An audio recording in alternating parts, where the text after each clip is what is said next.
നിയമസഭാ തെരഞ്ഞെടുപ്പിനുള്ള ഒരുക്കങ്ങൾ ഊർജിതമാക്കിയിരിക്കുകയാണ് മുന്നണികൾ. വീണ്ടും കേരള യാത്ര നടത്തുക എന്നതാണ് LDFന്റെ തീരുമാനം.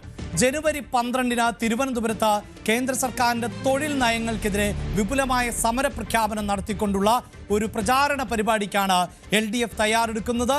കഴിഞ്ഞ തദ്ദേശ തെരഞ്ഞെടുപ്പിൽ പൊതുവിൽ വിലയിരുത്തുമ്പോൾ വലിയ തിരിച്ചടിയുണ്ടായിട്ടുള്ളത് ഇടതുപക്ഷത്തിനാണ് എന്ന് മനസ്സിലാക്കാൻ സാധിക്കും. പ്രത്യേകിച്ച് ഇടതുപക്ഷത്തിന്റെ വോട്ട് അടിത്തറയ്ക്ക് കോട്ടം സംഭവിച്ചിട്ടുണ്ട് എന്ന് വേണം മനസ്സിലാക്കാൻ. കാരണം ഗ്രാമപഞ്ചായത്തുകളുടെ പട്ടിക പരിശോധിച്ചാൽ ഇപ്പോൾ ഏറ്റവും ഒടുവിൽ 359 ഗ്രാമപഞ്ചായത്തുകൾ ആണ് ഇടതുപക്ഷത്തിന് നേടാൻ സാധിച്ചിട്ടുള്ളത്. ബ്ലോക്ക് പഞ്ചായത്തുകൾ 63 എന്നതാണ്. ജില്ലാ പഞ്ചായത്തുകളിൽ ഒപ്പത്തിനൊപ്പം എന്നതാണ് സാഹചര്യം. മുനിസിപ്പാലിറ്റികളിൽ 29 മാത്രമാണ് ഇടതുപക്ഷത്തിന് വിജയക്കൊടി പാറിക്കാൻ സാധിച്ചത്. കോർപ്പറേഷനാകട്ടെ 1 എന്ന നിലയിലേക്ക്, കോഴിക്കോട് മാത്രം എന്ന നിലയിലേക്ക് എത്തുകയും ചെയ്തിട്ടുണ്ട്. ഇവിടെ LDFനെ സംബന്ധിച്ചിടത്തോളം അവർക്ക് പ്രതീക്ഷ നൽകുന്ന ഒന്ന്, ഈ തെരഞ്ഞെടുപ്പിലെ വോട്ട് ശതമാനം കണക്കാക്കുമ്പോൾ വലിയ കോട്ടം ഉണ്ടായിട്ടില്ല എന്നതാണ്. 2% മാത്രം വ്യത്യാസമാണ് കോൺഗ്രസും അതോടൊപ്പം തന്നെ CPIയും തമ്മിൽ വോട്ട് ശരാശരി നിലനിൽക്കുന്നത് എന്നതാണ്. അതുകൊണ്ട് തന്നെ തെറ്റുകൾ തിരുത്തി പോരായ്മകൾ പരിഹരിച്ച് മുന്നോട്ട് പോയാൽ അടുത്ത നിയമസഭാ തെരഞ്ഞെടുപ്പിലും വിജയിക്കാം. അങ്ങനെ ചരിത്രം പരമായ ഒരു നേട്ടത്തിലേക്ക് ഇടതുമുന്നണിക്ക് കടക്കാൻ സാധിക്കും. തുടർച്ചയായി 3ാമതും ഭരണത്തിൽ, അതാണ് ലക്ഷ്യം. അങ്ങനെ ഒരു നീക്കം ആണ് ഇപ്പോൾ നടത്താൻ പോകുന്നത്. അതിന് കേരള യാത്ര വീണ്ടും തുടങ്ങുക എന്നതാണ് ഇപ്പോൾ CPIഎമ്മിൻ്റെ ലക്ഷ്യം, അല്ലെങ്കിൽ ഇടതുപക്ഷത്തിൻ്റെ ലക്ഷ്യം. നമ്മൾ ആദ്യം പോകുന്നത് അതിൻ്റെ വിശദാംശങ്ങളിലേക്ക് തന്നെയാണ്. എന്താണ് ഈ കേരള യാത്രയിലൂടെ ഇടതുപക്ഷം ലക്ഷ്യം വെക്കുന്നത് എന്നതാണ് നമുക്ക് ആദ്യം പരിശോധിക്കേണ്ടത്. അവിടെ പ്രിയപ്പെട്ട പ്രേക്ഷകരെ വളരെ കൃത്യമായി പറയാനുള്ളത്, കേരള യാത്ര അത് നടത്തുക എന്ന തീരുമാനത്തിലേക്ക് ഇടതുപക്ഷം എത്തുന്നതിൻ്റെ പ്രധാനപ്പെട്ട കാരണം തന്നെ ഈ തദ്ദേശ തെരഞ്ഞെടുപ്പിലെ തോൽവി തന്നെയാണ്. ഞാൻ സൂചിപ്പിച്ചു കഴിഞ്ഞു, തദ്ദേശ തെരഞ്ഞെടുപ്പിൽ തിരിച്ചടി നേരിട്ടിട്ടുണ്ട്. ഗ്രാമപഞ്ചായത്തുകളിൽ വലിയ കുറവ് സംഭവിച്ചിട്ടുണ്ട്, മുനിസിപ്പാലിറ്റികളിൽ കുറവ് സംഭവിച്ചിട്ടുണ്ട്, കോർപ്പറേഷനുകളുടെ എണ്ണം കോഴിക്കോട് എന്നതിലേക്ക് ചുരുങ്ങിപ്പോകുന്ന സാഹചര്യം, കൊച്ചിയും കൊല്ലവും തൃശ്ശൂരുമെല്ലാം കൈവിട്ട പശ്ചാത്തലം ആണ് ഉള്ളത്. അപ്പോഴും വോട്ട് അടിത്തറ എന്നത് കാര്യമായി ചോർന്നു പോയിട്ടില്ല എന്നത് ആത്മവിശ്വാസം നൽകുകയാണ്. അപ്പോൾ ഈ തെരഞ്ഞെടുപ്പ് ഫലം, അതായത് തദ്ദേശ തെരഞ്ഞെടുപ്പ് ഫലം ഇടതുപക്ഷത്തെ സംബന്ധിച്ചിടത്തോളം തിരുത്തുന്നതിനുള്ള ഒരു അവസരമാണ്. അവർ ആ തെരഞ്ഞെടുപ്പ് ഫലത്തെ അങ്ങനെ തന്നെ നോക്കിക്കാണുന്നു. അതുകൊണ്ട് തന്നെ ഈ തെരഞ്ഞെടുപ്പ് ഫലം വിലയിരുത്തിക്കൊണ്ട് അടുത്ത നീക്കം നടത്തുക, അതിൻ്റെ ഭാഗമായാണ് കേരള യാത്രയിലേക്ക് അവർ പോകുന്നത്. ഈ തിരിച്ചടികളെ മറികടക്കുന്നതിന് വേണ്ടിയുള്ള ശ്രമം ആണ് പ്രധാനമായും ഈ കേരള യാത്രയിലൂടെ നടത്താൻ പോകുന്നത്. നിയമസഭാ തെരഞ്ഞെടുപ്പിന് ഇനി ഏതാണ്ട് 4 മാസം മാത്രമാണ് ബാക്കിയുള്ളത്. ഏപ്രിൽ മെയ് മാസങ്ങളിലായി കേരളം വീണ്ടും വിധിയെഴുതും. അതിനു മുമ്പ് നിയമസഭാ തെരഞ്ഞെടുപ്പിൻ്റെ ഒരു ഒരുക്കം എന്ന നിലയിൽ കേരള യാത്രയെ മാറ്റുക എന്നതാണ് പ്രധാനമായും ഈ യാത്രയിലൂടെ ലക്ഷ്യം വെക്കുന്നത്. അതുമാത്രവുമല്ല, അടുത്ത ലക്ഷ്യങ്ങൾ എന്ത് എന്ന് പരിശോധിക്കുമ്പോൾ നിലവിൽ ഈ ഇടതുപക്ഷത്തിൻ്റെ യോഗങ്ങളിൽ എല്ലാം തന്നെ ഉയർന്നു വന്നിട്ടുള്ള പ്രധാനപ്പെട്ട വിമർശനം എന്നത് ജനങ്ങളിൽ നിന്ന് പാർട്ടി സംവിധാനങ്ങൾ അകന്നുപോയിരിക്കുന്നു, സർക്കാർ സംവിധാനങ്ങൾ അകന്നുപോയിരിക്കുന്നു എന്നുള്ളതാണ്.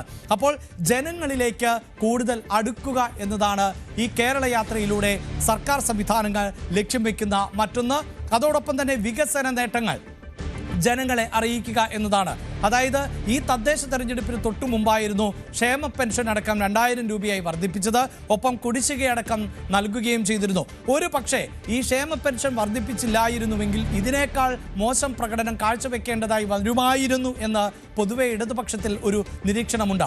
സർക്കാരിൻ്റെ നിരവധിയായ നേട്ടങ്ങൾ ഉണ്ട്. അതിൽ ഈ അടിസ്ഥാന സൗകര്യ വികസനം പോലെയുള്ള വിഷയങ്ങൾ ഉൾപ്പെടെയൊക്കെ ജനങ്ങളിലേക്ക് കൃത്യമായി എത്തിക്കുന്നതിൽ പരാജയപ്പെട്ടു പോകുന്നുണ്ട് സർക്കാർ സംവിധാനങ്ങൾ, ഇടതുപക്ഷവും എന്ന വിമർശനമുണ്ട്. കാരണം മറുഭാഗത്ത് വലിയ ആക്ഷേപങ്ങൾ നിലനിൽക്കുകയാണ്, സർക്കാരിനെതിരായ ആരോപണങ്ങൾ നിലനിൽക്കുകയാണ്. അതിനെ പ്രതിരോധിക്കുന്നത് കൊണ്ട് തന്നെ സർക്കാരിൻ്റെ ജനക്ഷേമ പദ്ധതികൾ കൃത്യമായി ജനങ്ങളിലേക്ക് എത്തപ്പെടുന്നില്ല എന്ന ഒരു വിലയിരുത്തൽ ഇടതുപക്ഷത്തിനുണ്ട്. അത് പരിഹരിക്കുന്നതിന് കൂടിയാണ് ഇപ്പോൾ ഈ കേരള യാത്രയിലൂടെ ലക്ഷ്യം വെക്കുന്നത്. ഒപ്പം കേരള യാത്ര മറ്റു ചില ലക്ഷ്യങ്ങളിലേക്ക് പോകുന്നത് കേന്ദ്ര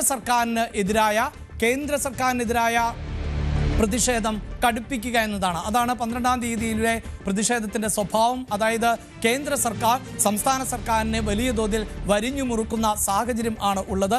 സാമ്പത്തിക പ്രതിസന്ധി, ഒരുപക്ഷെ PM ശ്രീ പദ്ധതിയിലൊക്കെ കേരളം ഒപ്പുവെച്ചത് തന്നെ കൂടുതൽ തുക വിദ്യാഭ്യാസ മേഖലയിൽ കേരളത്തിന് ലഭിക്കുന്നതിന് വേണ്ടിയാണ് എന്ന് ഇടതുപക്ഷം പറഞ്ഞ കാര്യമുണ്ട്. കഴിഞ്ഞ ദിവസമായിരുന്നു ഈ ഗ്രാമീണ തൊഴിൽ ഉറപ്പ് പദ്ധതിയുടെ പേര് മാറ്റിയത്. അതോടൊപ്പം തന്നെ സംസ്ഥാന വിഹിതവും കേന്ദ്ര വിഹിതവും തമ്മിലുള്ള അനുപാതത്തിൽ മാറ്റം വരുത്തിയിട്ടുണ്ട്. നിലവിൽ 90% കേന്ദ്ര സർക്കാർ, 10% കേരള സർക്കാർ എന്നതായിരുന്നു ദേശീയ ഗ്രാമീണ തൊഴിലുറപ്പ് പദ്ധതിയുടെ അനുപാതമെങ്കിൽ അത് 60.40 എന്ന നിലയിലേക്ക് മാറ്റുന്നു. അപ്പോൾ കേരളത്തിന് വലിയ ബാധ്യതയുണ്ടാകുന്നു. അപ്പോൾ കേന്ദ്ര നയങ്ങൾ വലിയ തോതിൽ സംസ്ഥാനത്തെ ബാധിക്കുന്നു എന്നത് തുറന്നു കാണിക്കുക, അത് ലക്ഷ്യം വയ്ക്കുന്നു കേരള യാത്രയിലൂടെ. ഒപ്പം കോൺഗ്രസിന് എതിരായ വിമർശനങ്ങൾ, പലപ്പോഴും സംസ്ഥാനത്തിന്റെ പൊതുവായ ആവശ്യങ്ങൾക്ക് വേണ്ടി കേന്ദ്ര സർക്കാരിൽ സമ്മർദ്ദം ചെലുത്തുന്നതിൽ ഉൾപ്പെടെ കോൺഗ്രസ് അനുകൂലമാകുന്ന നിലപാടല്ല സ്വീകരിക്കുന്നത് എന്ന വിമർശനം, ഒപ്പം കോൺഗ്രസ് തെറ്റായ പ്രചാരണം പലയിടത്തും നടത്തുന്നു എന്ന വിമർശനം, ഇതെല്ലാം ഉയർത്തി കാണിക്കുക എന്നതാണ് കേരള യാത്രയിലൂടെ ലക്ഷ്യം വെക്കുന്നത്. ഇനി കേരള യാത്ര തിരുവനന്തപുരം മുതൽ കാസർഗോഡ് വരെയാണ്. അതായത് എല്ലാ പ്രദേശങ്ങളിലൂടെയും കടന്നു പോകുക. കേരളത്തിലെ 14 ജില്ലകളിലൂടെയും കടന്നു പോകുന്ന സാഹചര്യം ഉണ്ടാകുന്നു. 14 ജില്ലകളിലായി 140 നിയമസഭാ മണ്ഡലങ്ങളാണ് കേരളത്തിലുള്ളത്. അതുകൊണ്ട് തന്നെ എല്ലാ നിയമസഭാ മണ്ഡലങ്ങളിലും ഈ തെരഞ്ഞെടുപ്പുമായി ബന്ധപ്പെട്ട കൃത്യമായ ഒരു ഫ്ലോ സൃഷ്ടിച്ചെടുക്കുക എന്നത് തന്നെയാണ് ഈ കേരള യാത്രയിലൂടെ ലക്ഷ്യം വെക്കുന്നത്. മന്ത്രിമാരും MLA-മാരും അടക്കം ഈ കേരള യാത്രയിൽ പങ്കെടുക്കുകയും ചെയ്യും. അങ്ങനെ വിപുലമായ ഒരു പദ്ധതി അല്ലെങ്കിൽ വിപുലമായ ഒരു പ്രചാരണ പദ്ധതിയാണ് ഇടതുപക്ഷം ആസൂത്രണം ചെയ്യുന്നത്. അതിലൂടെ അതിശക്തമായ ഒരു തിരിച്ചുവരവ്, ആ തിരിച്ചുവരവിലൂടെ 3ാം വട്ടവും അധികാരത്തിൽ ഏറാമെന്ന വലിയ പ്രതീക്ഷയാണ് ഇപ്പോൾ ഇടതുമുന്നണി വെച്ചു പുലർത്തുന്നത്. ഒപ്പം വിമർശനങ്ങൾക്ക് മറുപടി നൽകുക, ജനങ്ങളെ ഒപ്പം ചേർക്കുക, അങ്ങനെയുള്ള അജണ്ട കൂടിയുണ്ട്. ഈ വാർത്തയുടെ വിശദാംശങ്ങളുമായി VV അരുണാണ് ചേരുന്നത്. അരുൺ, ഈ തെരഞ്ഞെടുപ്പിന് ശേഷം, തദ്ദേശ തെരഞ്ഞെടുപ്പിന് ശേഷം ഒട്ടേറെ വിലയിരുത്തലുകളുണ്ട്. അതിൽ തന്നെ ഈ മതന്യൂനപക്ഷ വിഭാഗങ്ങളുമായി ബന്ധപ്പെട്ട് അവർ ഇടതുപക്ഷത്തിൽ നിന്ന് അകന്നുപോയി എന്ന വിമർശനം, ഭൂരിപക്ഷ സമുദായത്തിലെ ഒരു വിഭാഗം അകന്നുപോയി എന്ന വിമർശനം, കൂടുതൽ സാധാരണക്കാരും മധ്യവർത്തിയുമൊക്കെ ഇടതുപക്ഷത്തിനെ അനുകൂലിച്ചിരുന്നുവെങ്കിൽ അത് നഷ്ടമാകുന്നു എന്ന വിമർശനം, ഇതെല്ലാം ഇടതുപക്ഷം പൊതുവിൽ ചർച്ച ചെയ്യപ്പെടുന്ന ഒരു സമയമാണ്. അതിന് പരിഹാരം എന്ന നിലയിലേക്ക് ഈ കേരള യാത്ര മാറും എന്നതാണോ കണക്കുകൂട്ടൽ?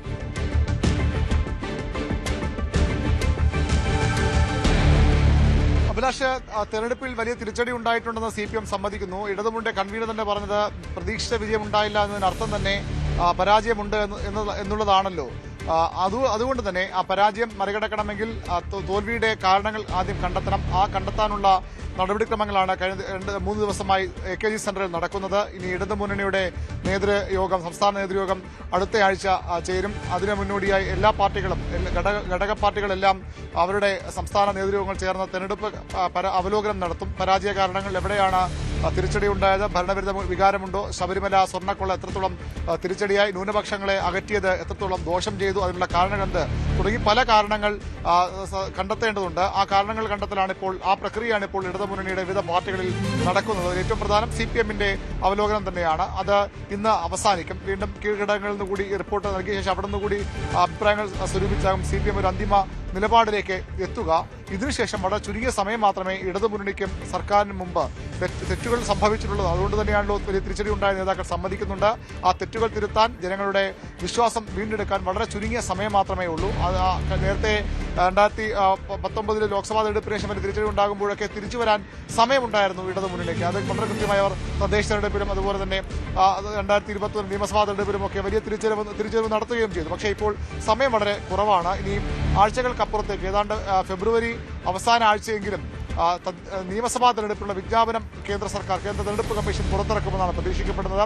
അപ്പോൾ അതിനുള്ളിൽ ഈ പ്രശ്നങ്ങൾ പരിഹരിക്കണം, ജനങ്ങളുടെ വിശ്വാസം തിരിച്ചുപിടിക്കണം. അതിനുള്ള വഴികളാണ് ഇപ്പോൾ തേടുന്നത്. അതിന്റെ ഭാഗമായാണ് ഇന്നലെ ഒരു അടിയന്തരമായി തന്നെ ഒരു മുന്നണി യോഗം, CPM സംസ്ഥാന സമിതിയുടെ ഇടവേളയിൽ ഒരു മുന്നണി യോഗം വിളിച്ച് കാര്യങ്ങൾ ചർച്ച ചെയ്തത്. കേന്ദ്ര സർക്കാരിനെതിരെയുള്ള സമരങ്ങൾ ശക്തമാക്കാൻ തീരുമാനമെടുത്തത്. കാരണം ന്യൂനപക്ഷങ്ങളാകുന്നതിനൊരു പ്രധാന കാരണം ഈ BJP CPM ഡീലുണ്ട് എന്ന വലിയ പ്രചരണം കോൺഗ്രസ് നടത്തിയിരുന്നു.